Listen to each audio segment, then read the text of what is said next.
of MPSOS, and he is a prophetic glaucoma surgeon, and he is speaking on how to master KDB and bank. Over to you, sir. Thank you, Dr. Devendra and Dr. Aparna, for including me in this course.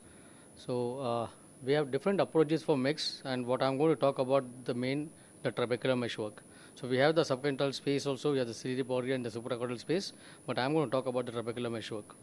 So, increasing the aqueous outflow from the trabecular meshwork and Schlemm's canal by tissue removal by procedure called BANG or KDB. BANG stands for bent ab internode needle gonectomy. So basically, there is excision of the trabecular meshwork tissue. It bypasses the trabecular meshwork and forms a direct pathway to Schlemm's canal for 4 to 5 or more clock hours. How much you are incising depends on that.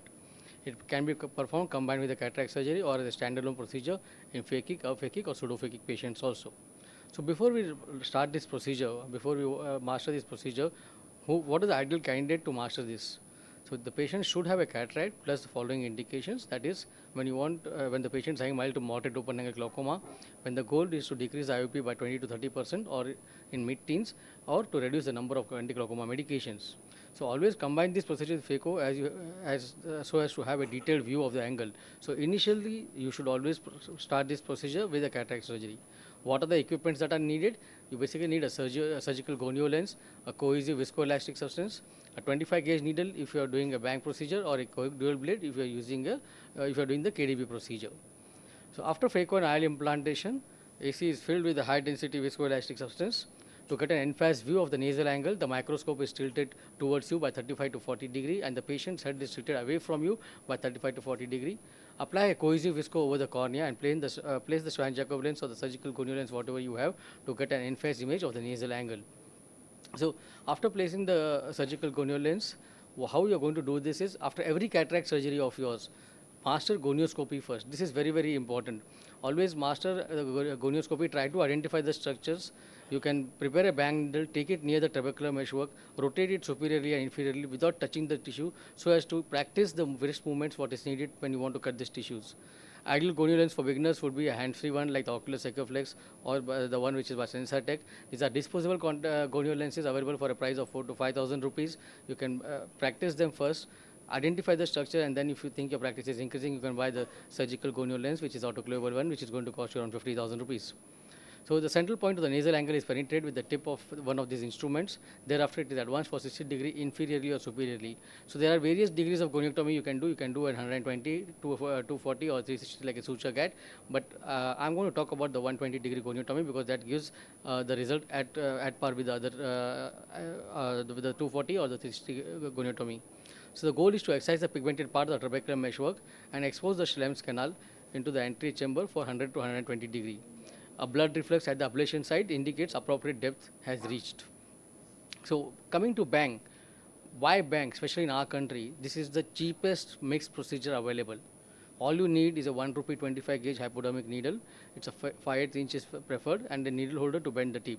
A goniotome is fashioned by bending the distal 1 millimeter of the needle towards the bevel by about 75 to 80 degree, and this can be used to perform the goniotomy for 120 degree using a gonio prism.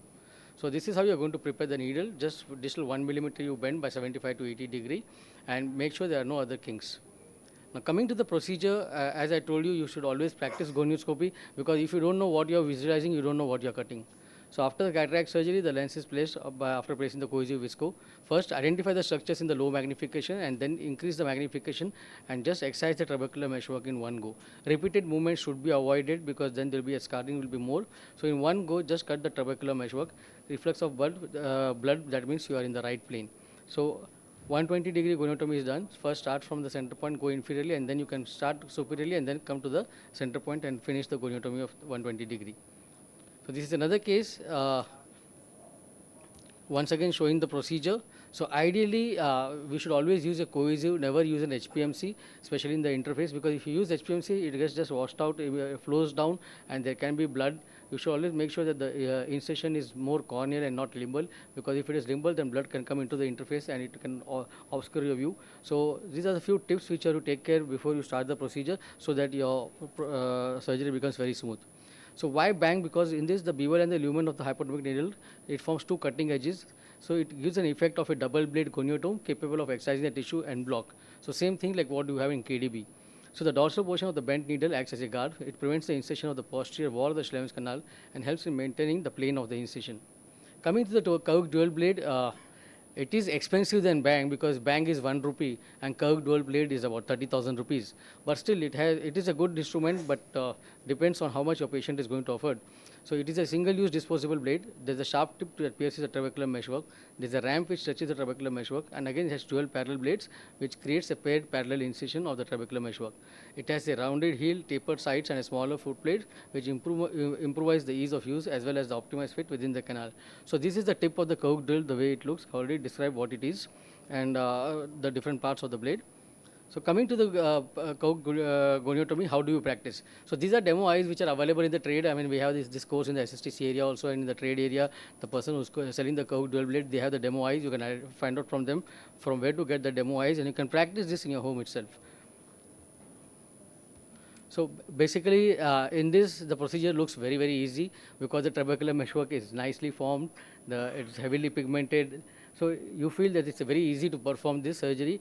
That's in the demo eye. But in the human eye, it can't be so easy unless and until you don't know how to do an intraoperative gonioscopy. So this is a Carina lens. This is a left-handed Carina disposable lens. So this is mark and meet. There are different techniques of doing the goniotomy with the help of KDV. There are 3 different techniques they have described. But basic goal is to exercise the trabecular meshwork with whatever technique it is there. You are comfortable, you should go ahead with doing that. So again, this is all surgeries I'm showing you after cataract surgery. We can do this procedure with the phakic eyes also. So this is a hands-free lens, Secureflex. You just place it, mark the initial incision inferiorly, then go superiorly. This you can see this is hands-free. Just if you are not getting a clear view, just touch the lens with the finger, and you can visualize the structures properly. And this is the way the trabecular meshwork is exercised.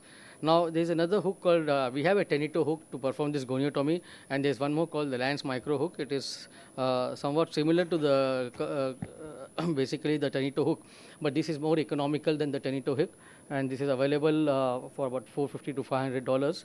So in this, basically the same procedure, but this hook can be autoclaved, and you can use it multiple times, and it's a fine, nice mark. So I would place this hook somewhere between the 25 gauge needle goniotomy and the KDB. So the width of the basically goniotomy what you create is much more adequate, I felt, with this micro hook. So coming to the aqueous lymphatics post goniotomy, what Dr. Aparna was telling. So I'm just showing you. Once you have done the goniotomy, you can always inject trypan blue and see whether the dye is escaping the collector channels. You can see in this, as I'm injecting the dye, the collector aqueous veins are getting filled with the dye. And again, I've tried this in most of the cases. It is not necessary that every case you will have this picture. Sometimes you might have just only one prominent aqueous vein, as Dr. Aparna was saying. So this is a very good thing to understand that you have done a goniotomy properly. So coming to complications, you have hyphema, transient IOP elevation, which is the most common complication, that is hyphema. Peripheral antecedent, postoperative inflammation, hypotonia are very rare, nothing to worry much. So bang and KDB can be mastered only if one is well versed in identifying the angle structures with intraoperative gonioscopy. So always practice first intraoperative gonioscopy after every cataract surgery before you attempt any of these goniotomy procedures. Thank you.